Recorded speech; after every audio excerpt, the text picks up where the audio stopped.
जय हिंद दोस्तों आज की इस क्लास में हम पढ़ने वाले हैं टीएच मॉर्गन का ड्रोसोफिला के ऊपर प्रयोग। क्या हम पढ़ने वाले हैं, सबसे पहले उसको हम हेडिंग के रूप में लिख लेते हैं। आज हम पढ़ेंगे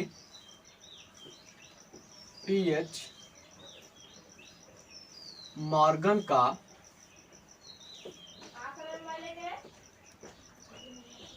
ड्रोसोफिला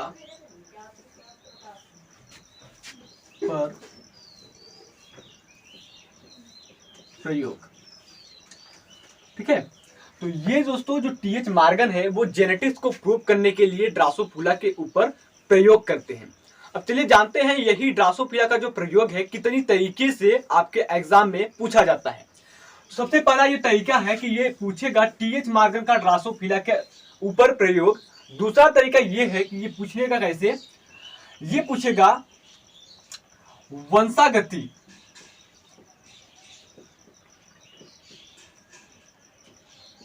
के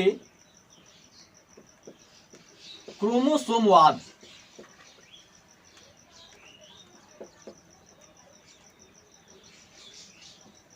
का प्रयोगात्मक सत्यापन।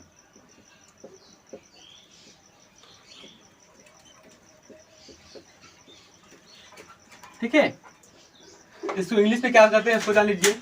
इसको इंग्लिश में कहेंगे एक्सपेरिमेंटल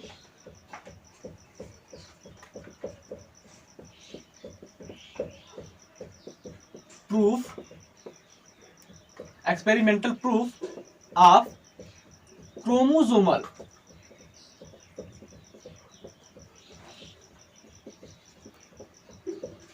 थियरी ऑफ इनहेरिटेंस।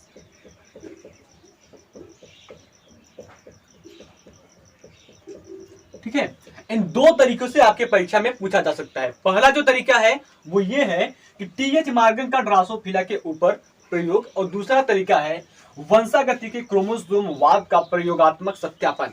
अच्छा, इसको वंशागति के क्रोमोसोमवाद का प्रयोगात्मक सत्यापन क्या कहते हैं, इसको पहले जान लीजिए। देखिए, जो वंशागति का क्रोमोसोमवाद है यानी कि वंशागति का क्रोमोसोमवाद, ठीक है, वंशागति के क्रोमोसोमवाद के बारे में सबसे पहले बात किया था सट्टन और बावेरी ने।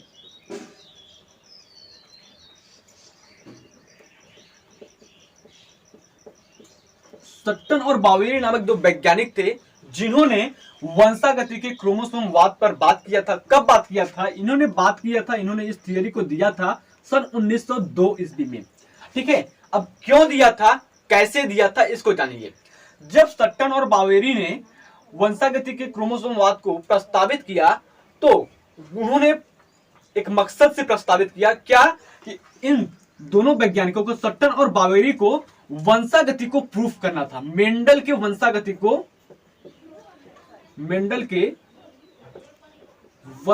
को प्रूफ करना था।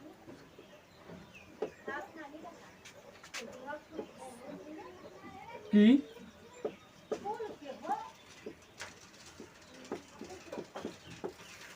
करना था, और मेंडल के वंशागति के सत्यापन के लिए इन्होंने क्रोमोसोम के ऊपर प्रयोग किया था। किसके ऊपर, क्रोमोसोम के ऊपर प्रयोग किया था।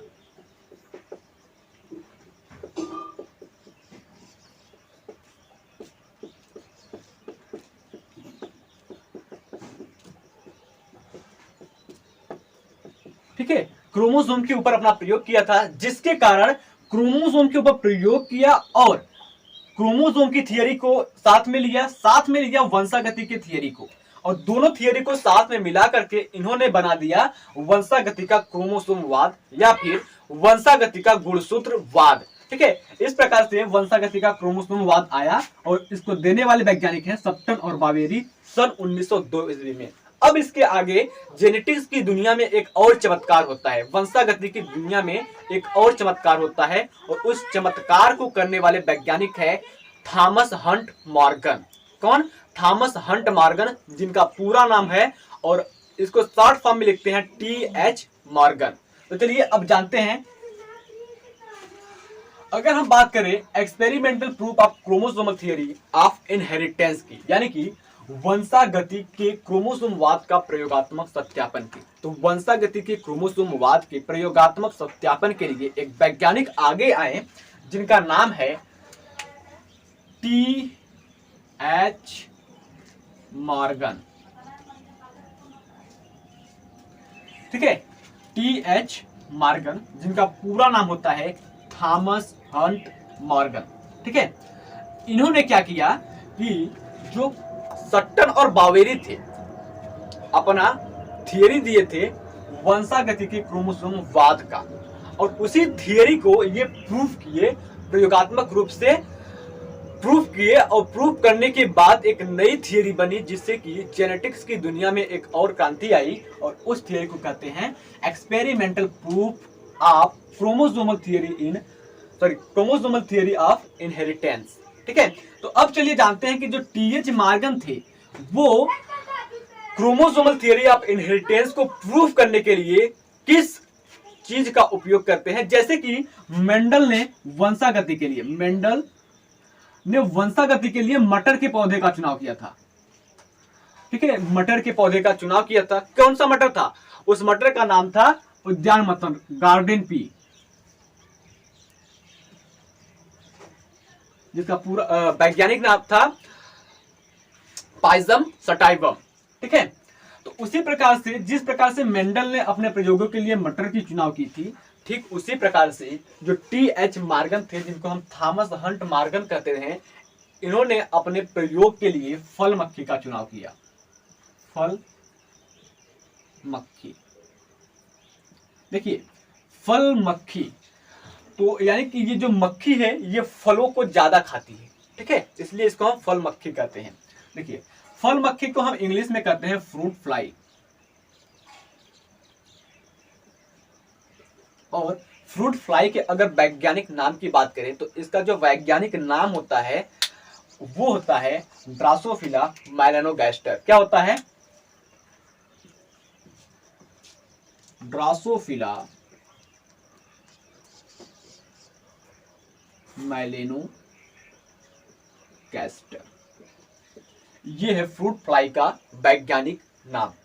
ठीक है, तो इसमें एक पॉइंट तो क्लियर हो गया कि वंशागति के क्रोमोसोमवाद को प्रयोगात्मक रूप से सत्यापन करने के लिए, सिद्ध करने के लिए टीएच मॉर्गन ने फल मक्खी का चुनाव किया। ठीक है, और इधर मेंडल ने अपने प्रयोगों को प्रूफ करने के लिए मटर का चुनाव किया था। जब हम आपको मेंडल के प्रयोगों के बारे में पढ़ा रहे थे तब वहां पर हमने बताया था कि मेंडल ने अपने प्रयोगों के लिए मटर के पौधे का ही चुनाव क्यों किया, इसके पीछे कुछ कारण भी थे। कौन कौन से कारण थे, आप इसका जवाब कमेंट बॉक्स में देंगे। आगे की ओर मैं चलता हूं। जब टीएच मॉर्गन ने अपने प्रयोग के लिए फल मक्खी यानी कि फ्रूट फ्लाई, जिसको हम ड्रासोफिला मेलानोगैस्टर कहते हैं, इसको प्रयोग में लेने के लिए चुनाव किया, इसके भी पीछे कई कारण थे। चलिए उन कारण को हम जान लेते हैं, और मेंडल के मटर के चुनाव के पीछे का जो कारण है वो आप बताएंगे। अगर हम बात करें फल मक्खी के चुनाव के कारण की, तो फल मक्खी के चुनाव के कारण की कुछ प्रमुख कारण हैं, पहले उनको हम जान लेते हैं। पहला जो कारण है,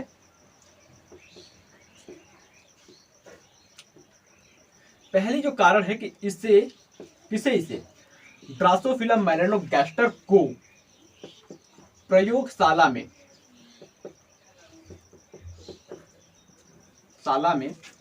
कृत्रिम रूप से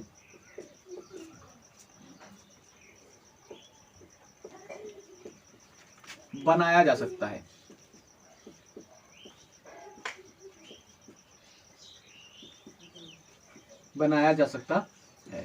पहली कारण तो ये है जो कि प्रयोगशाला में इसको कृत्रिम रूप से बनाया जा सकता है। अब दूसरी कारण क्या है? दूसरी कारण ये है कि इनमें नर तथा मादा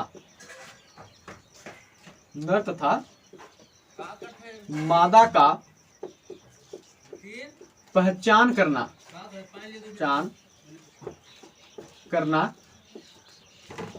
सरल होता है।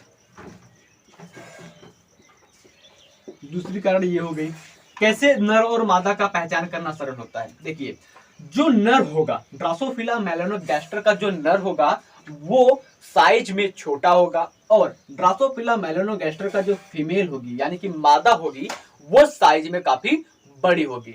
2 पॉइंट क्लियर हो गई। अब तीसरी पॉइंट जो है वो है कि इनका जो जीवन काल होता है, इनका जीवन काल मात्र 2 सप्ताह का होता है।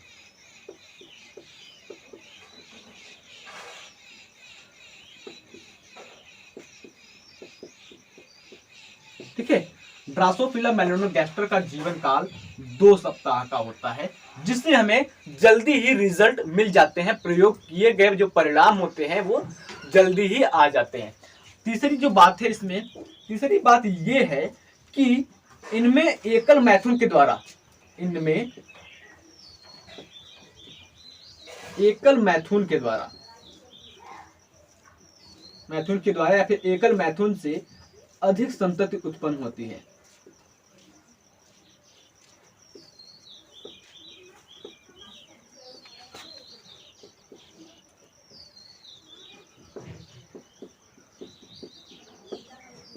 ठीक, 3 पॉइंट हो गए कि पहली जो पॉइंट है कि इसे प्रयोगशाला में कृत्रिम रूप से उगाया जा सकता है। जो ड्रासोफिला मेलानोगैस्टर है इसको हम लेबोरेटरी में अच्छे से बना सकते हैं, आर्टिफिशियली रूप से बना सकते हैं। कैसे? हम नर और मादा का जो गैमेट होगा उसको निकालेंगे, निकालने के बाद उसको आपस में फ्यूज करा देंगे, फ्यूज कराने के बाद हमें एक नए ड्रासोफिला मेलानोगैस्टर की प्राप्ति होगी। देन उसके बाद जो सेकेंड पॉइंट है कि इनमें नर तथा मादा का पहचान करना सरल होता है। जैसा कि हमने आपको बताया कि जो ड्रासोफिला मेलानोगैस्टर का मेल होता है वो साइज में छोटा होता है और जो फीमेल होती है वो साइज में काफी बड़ी होती है।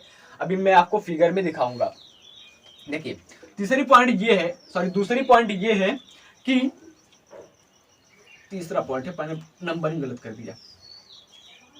तीसरा पॉइंट ये है कि जो इनका जीवन काल होता है, इनकी जो लाइफ साइकिल होती है मात्र 2 सप्ताह की होती है, जिससे जो हम एक्सपेरिमेंट करते हैं उनका रिजल्ट जल्दी हमें मिल जाता है।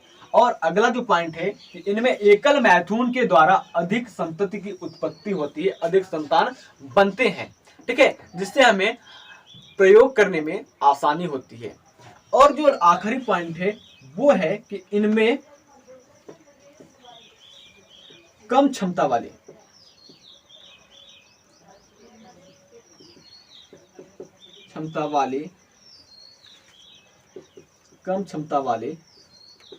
फल मक्खी को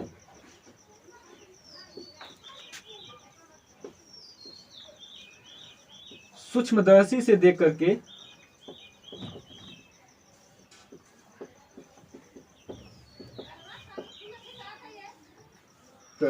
अलग कर सकते हैं।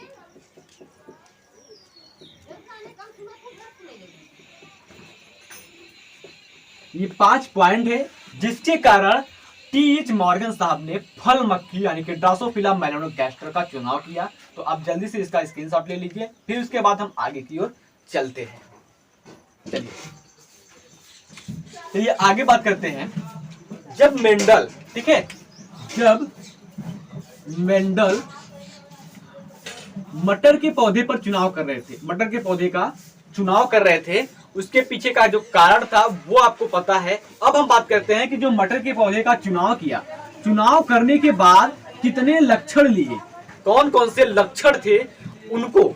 अगर हम बात करें मेंडल के मटर के पौधे के चुनाव के पीछे के कारणों की तो वो तो पता है। अब हम बात करते हैं लक्षणों की। तो मेंडल ने कुल 7 लक्षण वाले मटर के पौधे का चुनाव किया था,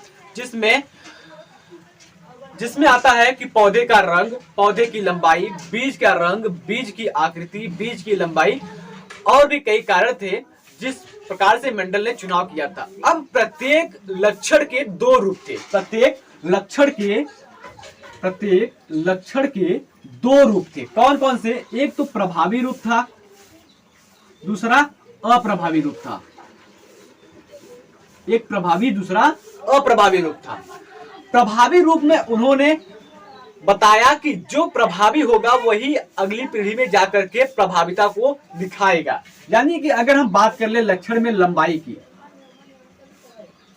ठीक है। मेंडल के लक्षण में अगर हम मटर के पौधे की लंबाई की बात करें तो लंबाई में जो प्रभावी रूप था वो था कैपिटल टी, और जो अप्रभावी रूप था वो था स्मॉल टी। तो ठीक इसी प्रकार से जिस प्रकार से मेंडल ने मटर के पौधों में लक्षणों का चुनाव किया था, 7 लक्षणों का चुनाव किया था, और प्रत्येक लक्षण में 2 रूप का चुनाव किया था, एक प्रभावी एक अप्रभावी।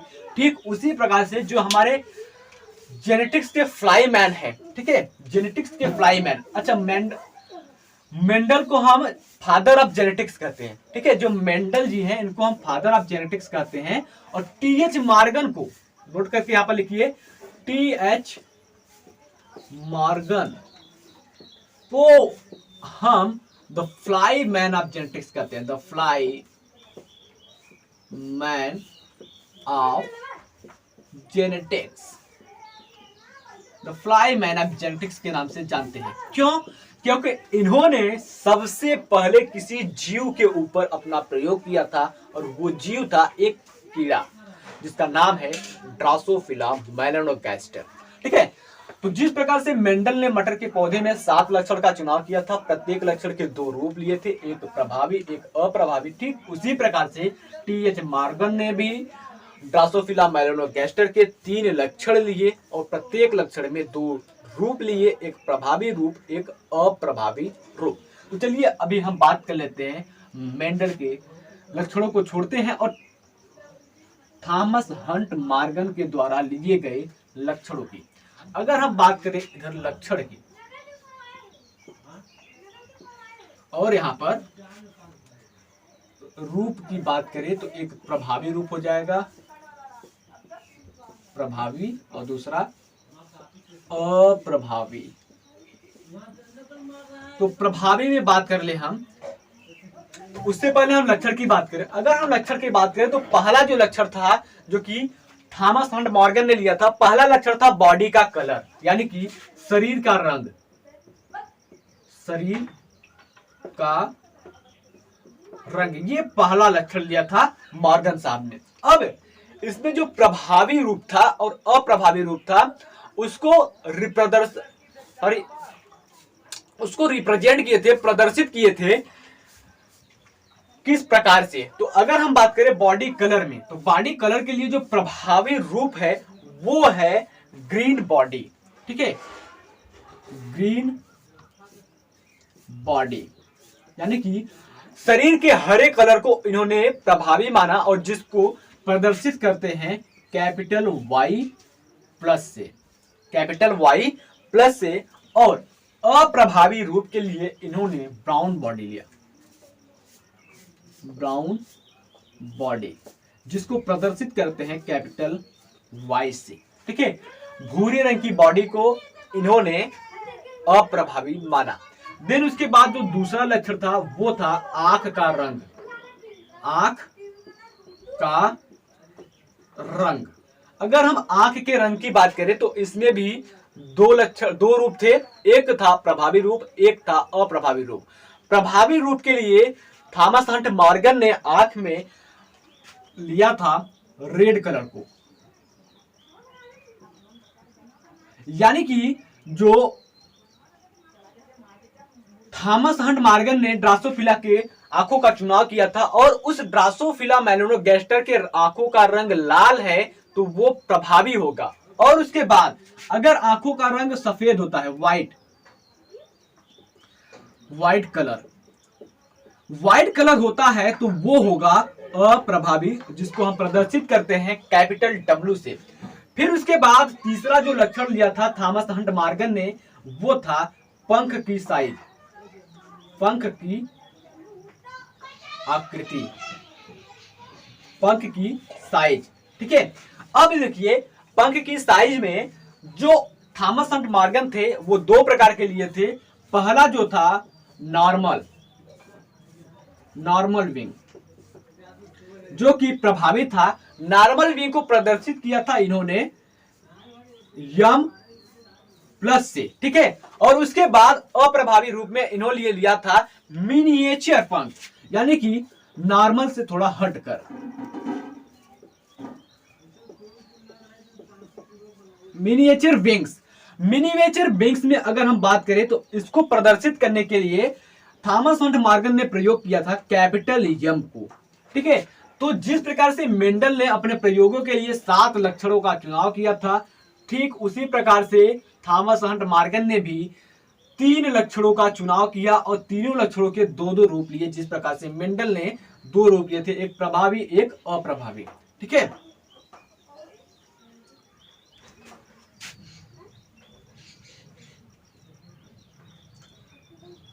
चलिए अब हम बात करते हैं थॉमस हंट मॉर्गन के डाई हाइब्रिड क्रॉस के ऊपर। थॉमस हंट ने भी डाई हाइब्रिड क्रॉस कराया था ड्रोसोफिला मेलानोगास्टर के ऊपर, और इन्होंने 2 प्रकार के संकरण कराए थे, 2 क्रॉस कराए थे। पहला जो संकरण था वो था शरीर के रंग यानी कि बॉडी कलर और आंखों के रंग यानी कि आई कलर के बीच, और दूसरा जो संकरण था, दूसरा जो क्रॉस था वो था आंखों के रंग और पंख की आकृति के ऊपर। ठीक है, तो जो लक्षण है, किसी जीव का जो लक्षण है उसको प्रदर्शित करने वाले चीज होते हैं। अब ये सभी जो लक्षण हैं, ये सभी जो लक्षण होते हैं वो उपस्थित होते हैं यक्स क्रोमोसोम पर। जितने भी लक्षण हैं, ठीक है, जितने भी लक्षण हैं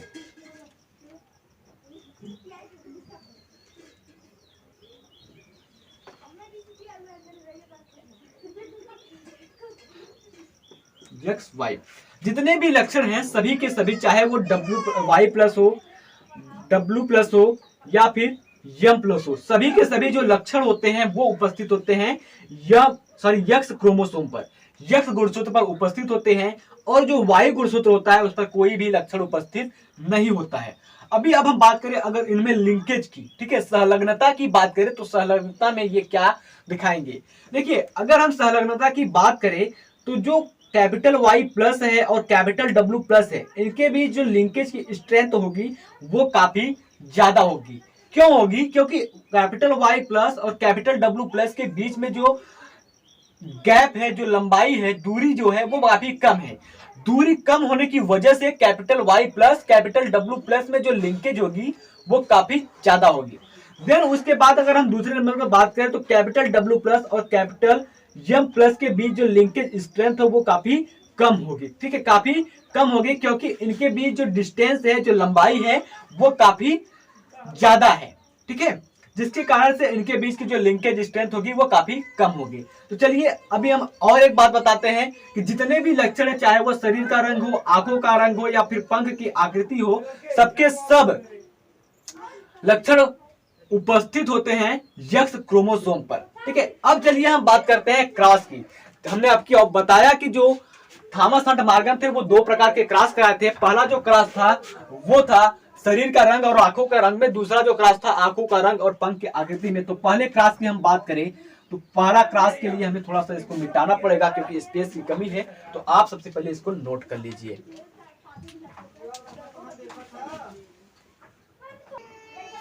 चलिए अब आगे की पॉइंट को समझते हैं कि जो थॉमस हंट मॉर्गन ने अपने 2 प्रयोग कराए थे, उन 2 प्रयोगों में पहले प्रयोग को समझते हैं जिसको हम कहेंगे क्रॉस ए। ठीक है, CROSS क्रॉस ए। क्रॉस ए में इन्होंने जो क्रॉस कराया था वो कराया था बॉडी कलर और आई कलर के बीच, कराया था। आई कलर और बॉडी कलर के बीच इन्होंने क्रॉस कराया था। बॉडी कलर में जो डोमिनेंट था, ठीक है, डोमिनेंट के लिए हमने डी शॉर्ट फॉर्म में यूज किया। डोमिनेंट के लिए इन्होंने यूज किया था वाई प्लस, और जो रिसेसिव था यानी कि अप्रभावित था, अप्रभावित के लिए इन्होंने प्रयोग किया था वाई का। और अगर हम आई कलर की बात करें तो आई कलर में जो डोमिनेंट था, डोमिनेंट के लिए इन्होंने यूज किया था कैपिटल डब्ल्यू प्लस का, और रिसेसिव के लिए यूज किया था कैपिटल डब्ल्यू का। तो चलिए इन्हीं ट्रेड को हम लेकर के क्रॉस कराते हैं, संकरण कराते हैं। तो यहाँ पर देखिए एक तरफ हमने फीमेल की बना रखी है और एक तरफ मेल का बना रखा है। तो यहाँ पर हम लिखते हैं फीमेल, सिंबल बना देते हैं यहाँ पर मेल का। ठीक है, तो देखिए क्या होता है,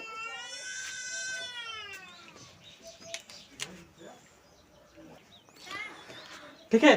तो अगर हम फीमेल की बात कर ले तो फीमेल में जो लक्षण है हमारा, वो सभी के सभी जो लक्षण होंगे वो अप्रभावी लक्षण होंगे, रिसेसिव लक्षण होंगे। तो यहाँ पर कैपिटल वाई और कैपिटल डब्ल्यू, ठीक उसी प्रकार से फीमेल में क्या होता है, एक्स एक्स होता है, मेल में एक्स वाई होता है। तो फीमेल में यहाँ पर कैपिटल वाई कैपिटल डब्ल्यू हो गया, नीचे भी उसी प्रकार से ये भी हो जाएगा कैपिटल वाई कैपिटल डब्ल्यू। तो मेल में जो एक्स क्रोमोसोम होता है, एक्स क्रोमोसोम पर उपस्थित होता है हमारा ट्रेट, ठीक है।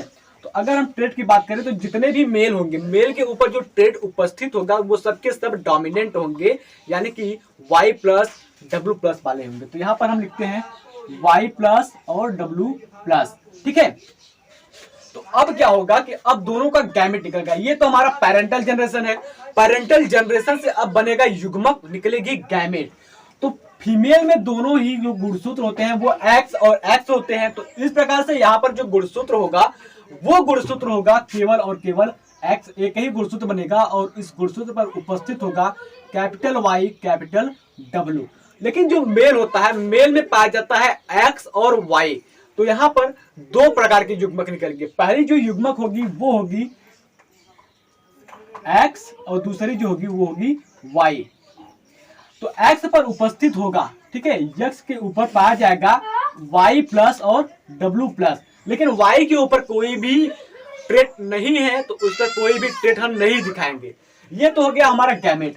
तो अब हम क्या करते हैं, गैमेट निकालने के बाद इनका आपस में फ्यूजन कराते हैं।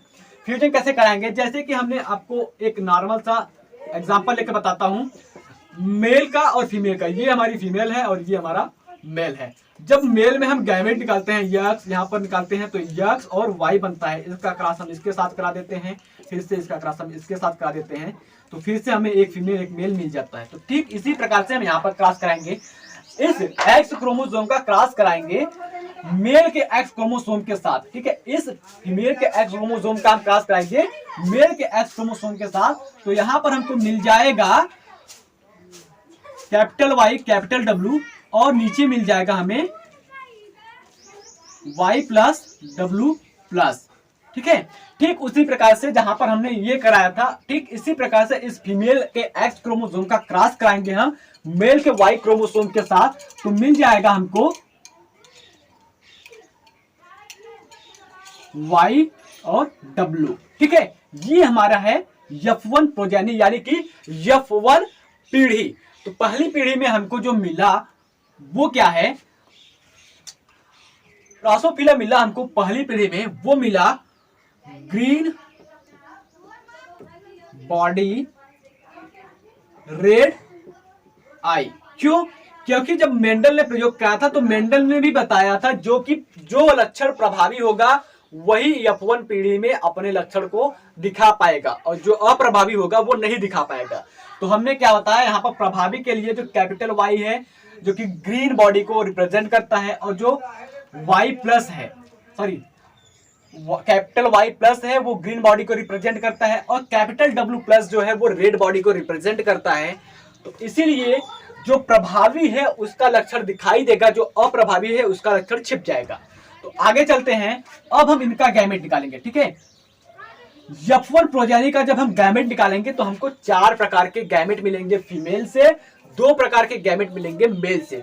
फीमेल से 4 प्रकार के गैमेट मिलेंगे क्योंकि यहाँ पर क्रॉसिंग ओवर होगा। जब क्रॉसिंग ओवर होगा तो 4 प्रकार के गैमेट बनेंगे। तो देखिए पहली प्रकार की जो गैमेट बनेगी वो होगी कैपिटल वाई डब्ल्यू, और दूसरी प्रकार की जो गैमेट बनेगी वहां पर क्रॉसिंग ओवर हो जाएगा। कैसे होगा, इस वाई का क्रॉसिंग ओवर हम कराएंगे कैपिटल डब्ल्यू के साथ। तो यहाँ पर जो गैमेट बनेगी वो बनेगी कैपिटल वाई डब्ल्यू प्लस, ठीक है, कैपिटल वाई डब्ल्यू प्लस। अब क्या होगा, अब फिर से क्रॉसिंग ओवर होगा इस कैपिटल डब्ल्यू का Y प्लस के साथ। तो यहाँ पर जब क्रॉसिंग ओवर होगा तो वो होगा कैपिटल Y प्लस और W के साथ, ठीक है। देन उसके बाद जब सेकंड में हम बात करेंगे चौथे गैमेट की, तो यहाँ पर नीचे है हमारा कैपिटल Y प्लस और कैपिटल W प्लस, ठीक है। ये 4 प्रकार के हमारे गैमेट बन गए जो कि बने क्रॉसिंग ओवर के थ्रू। अब इधर मेल में बात करें तो मेल में भी पाया जाता है फीमेल में पाया जाता है एक्स एक्स और मेल में पाया जाता है एक्स और वाई। तो मेल में दो प्रकार के गैमेट बनेंगे, एक पर हमारा ट्रेट उपस्थित होगा, एक पर नहीं उपस्थित होगा।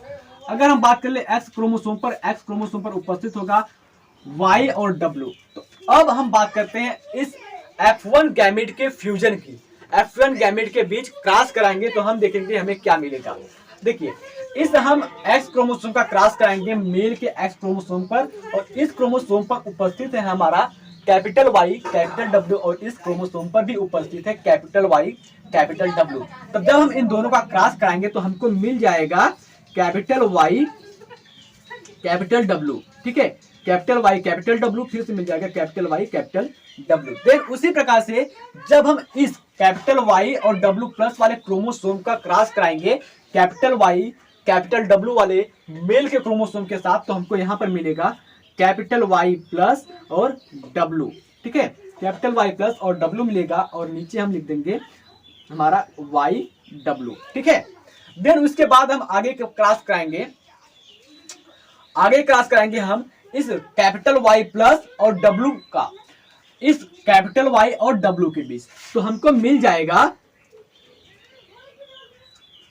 Capital Y W capital Y plus W. ठीक है, और जब हम इस capital Y plus capital W plus का क्रॉस कराएंगे इस कैपिटल वाई और कैपिटल डब्ल्यू के बीच, जो कि मेल का एक्स क्रोमोसोम है, तो वहां पर हमको मिल जाएगा कैपिटल वाई कैपिटल डब्ल्यू, और नीचे मिल जाएगा कैपिटल वाई प्लस और कैपिटल डब्ल्यू प्लस। ठीक है, देन उसके बाद अब हम इसी क्रोमोसोम का इस वाई क्रोमोसोम के साथ क्रॉस कराएंगे तो हमको मिल जाएगा कैपिटल वाई कैपिटल डब्ल्यू, क्योंकि वाई क्रोमोसोम पर कोई भी ट्रेट उपस्थित नहीं है तो इसका कोई भी जीन नहीं बदलेगा। ठीक है, अब हम इस capital Y capital W plus का क्रॉस कराएंगे इस वाई क्रोमोसोम के साथ, तो हमको मिल जाएगा फिर से एक बार capital Y W plus. Then उसके बाद हम फिर से कैपिटल वाई प्लस डब्ल्यू का क्रॉस कराएंगे वाई क्रोमोसोम के साथ, तो हमको मिल जाएगा capital Y plus W.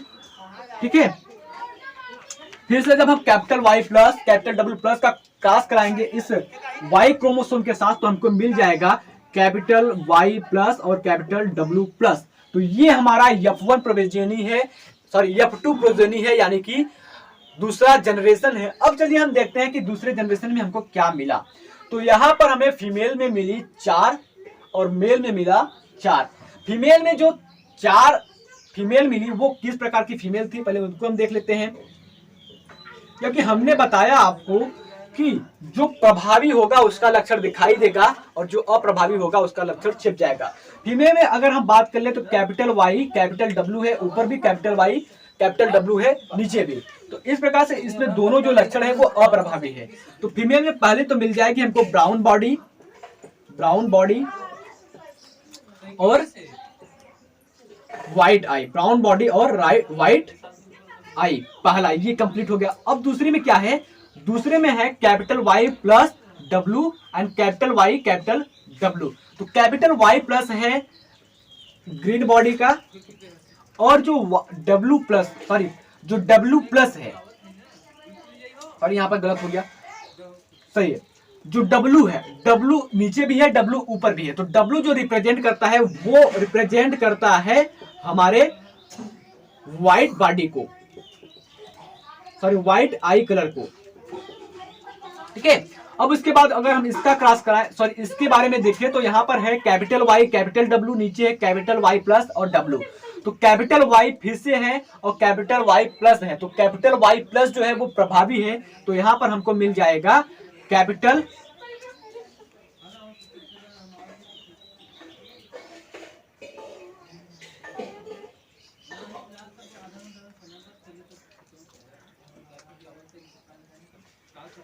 Sorry यहां पर कैपिटल वाई है, कैपिटल डब्ल्यू प्लस है। तो कैपिटल वाई के लिए हम देखेंगे जो हमें मिलेगा वो मिलेगा हमको ब्राउन बॉडी, और वाई डब्ल्यू प्लस के लिए हम देखेंगे तो हमको मिलेगा रेड आई। ठीक उसी प्रकार से अगर हम नीचे देखते हैं तो ऊपर दो दोनों है वो अप्रभावी है, नीचे दोनों प्रभावी है। तो यहां पर हमको मिल जाएगा हमारा ग्रीन बॉडी रेड आई। तो आई होप जितनी भी हमने बातें बताई है वो आपको अच्छे से समझ में आ गई होगी। मिलते हैं आपसे नेक्स्ट वीडियो में, तब तक के लिए जय हिंद, जय भारत।